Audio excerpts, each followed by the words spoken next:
So I'm standing outside of Sobre Mesa, a restaurant here in Antigua. But today we're not talking about food. Today we're talking to the owner, the book writer, Alex Farrar, and we're going to ask him a lot of questions about his newest book.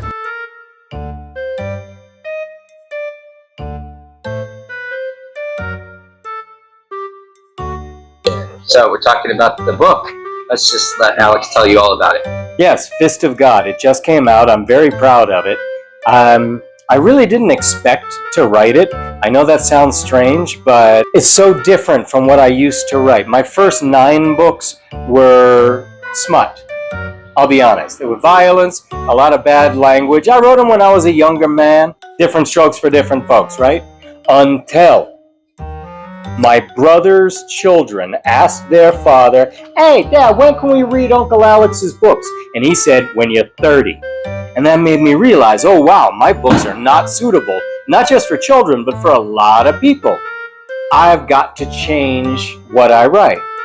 And I wrote a book just for them. It's not a children's book, but it's the kind of book that is acceptable for precocious children. And that's The Prince of Foxes.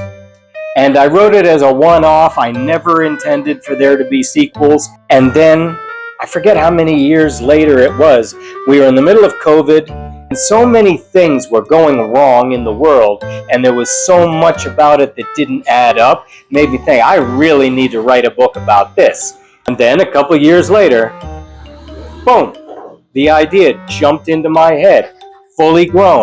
I'm really pleased at how it came out and how easy it was to write. You can find them on Amazon and allegedly in bookstores everywhere. And if they don't have them on the shelves, just ask at the desk.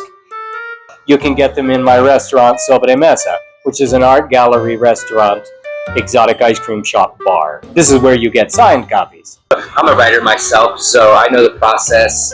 What is your process when it comes to writing a book? I feel that what you need to do for this process to work is you need to expose yourself to as much knowledge as you can and as many other books and other forms of art as you can, and think of your subconscious mind as a honeybee. It's flitting around in a meadow, collecting honey, collecting nectar from every source it can find. It goes and it collects nectar from all these different kinds of flowers, brings it back to the hive, and processes a much more complex and interesting product. That's what I feel I have done.